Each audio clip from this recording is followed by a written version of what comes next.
Guess what, citizens?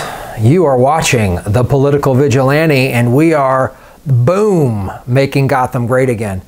Glenn Greenwald did a column in the Intercept and also does embedded in the article. Link is below. If you read the article, you'll see embedded in it is also a video interview that he does. He's down in Brazil covering the election that's happening there.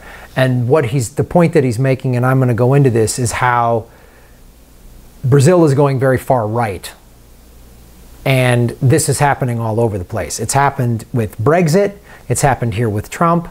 And this is what's going down, why this is happening. He says, the stunning rise of Brazil's far right and what it shows about Western democracies. Brazil's far right presidential candidate, Jair Bolsonaro, came close in Sunday's national election to winning 50% of the vote needed to win without a runoff. So how Brazil does it, if you get 50% or more of the vote, you don't have to have a runoff. If you have less, you have a runoff election. What a crazy idea, you mean? And they have elections on like the weekend. It's not just one 12-hour window on a Tuesday. What's wrong with a fucking runoff election? What's wrong with ranked choice voting? Brazil's got it better than we do. He received 46.2% of the vote. He is now highly likely to prevail on October 28th against his opponent, the Liberal Workers' Party candidate, Fernando Haddad, who finished a distant second with 29%. A bunch of people ran. Top two get to go. Runoff election. Huh. How interesting is that? If we had a real third party in this country, maybe we could get a third candidate in there. Look at that. Who is this guy? He's an undiluted, explicit, and authoritarian in the model of Philippines' Rodrigo Duterte and Egypt's Abdel Fattah el-Sisi. One could easily say fascist, even using the most narrow, rigorous sense of that term, who had been a fringe figure in politics for decades, but now is poised to assume the presidency. So this is what's happening. In my opinion, this is what rampant capitalism has done.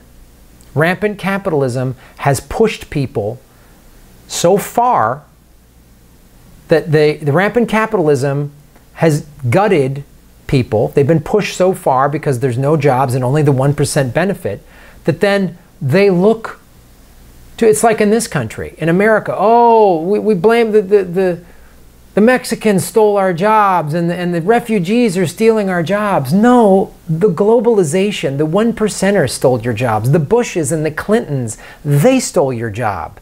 Okay? They shipped your jobs overseas and they pocketed the profits. That's who stole your job. But that's what happens when you have no liberal institutions. When you have, this is Chris Hedges' Death of the Liberal Class. And in his new book, America, the Farewell Tour. There's nothing to resist this. So then demagogues pop up like Trump or this guy in Brazil.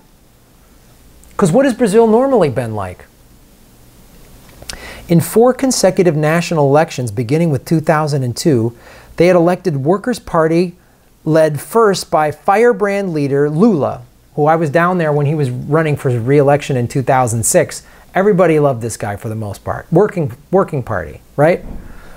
And then by a former Marxist guerrilla who was imprisoned and tortured for taking up arms against the country's military dictatorship, Dilma Rousseff. It's hard to put into words what a profound shift this is for the planet's 5th most populous country. 5th most populous country. It is an emerging market. Their economy was on the rise, so the capitalists got to come in. This is a country that you know, people are not happy with what's going on there.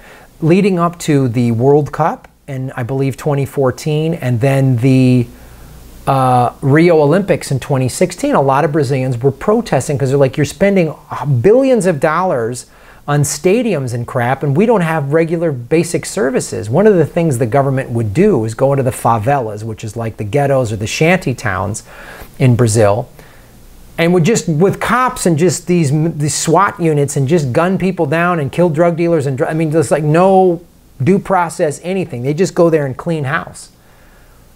And that's why there was mass protests leading up, especially to the Rio Olympics. I've been to Rio. It's a beautiful city, but there is a huge disparity between the haves and the have-nots. I mean, they got oligarchs there, and it's a country that economy was starting to get on the rise, and they're like, why is this not transcending to all of its citizens? Why are there still people living in squalor? I went into the favelas, man. When I was in Manaus, I was married to a Brazilian woman, and she showed me what she goes, I wanted you to see what a favela is like. I saw it. A little one-room apartment with jerry-rigged electricity, open wires, not safe. The bathroom was a toilet and a hose was the shower. I'm not making that up. There's a lot of poverty there. And that's why everybody rallied around Lula. And now they've got a fascist. But here's the trend that's happening. And this trend is going to look very similar to you in America, right? So this is in Portuguese. So esquerda, that's the left. So it's opposite. So the left is in red. This is the center. And this is basically their House of Deputies. This is basically their Congress. This is the makeup of their Congress. And then the blue is the right wing, okay? Derecha. So this is 2010, pretty even, right? 190, okay. 2014, oh wow, 238.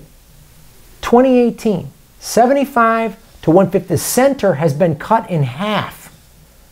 And it's way more right wing. This is what's happening in Brazil. Does this look familiar to anybody? I don't know how the makeup of the parties are down there, but this looks like the goddamn Democrats. Every time the Republicans go further right, oh, they go more right.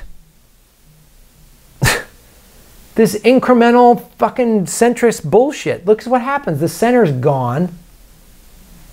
The left is kind of still represented, but the center's gone. And now there's 301, up from 190 in 8 years.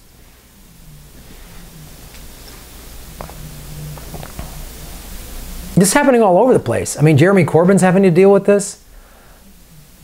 I mean, there's a nationalist tide sweeping all over, like Western Europe. Right-wing, national, it's scary. Because workers are being sold out by the corporate globalists. So then everyone looks for someone to blame. Blame the 1%. Blame the banks. Don't blame the poor. Don't blame refugees. Don't blame immigrants. Don't bomb a third world, bomb Syria, set it on fire, and then get mad when they're coming to your countries for freedom. It's preposterous. Brazil is a beautiful country. It is a beautiful country. It's a big country and it's beautiful. They're a country that moved to biodiesel years ago using sugarcane. And I remember in 2008 when the gas prices here were spiking, they didn't have a problem down there. Wasn't that bad? Because they were using biodiesel, helping their farmers.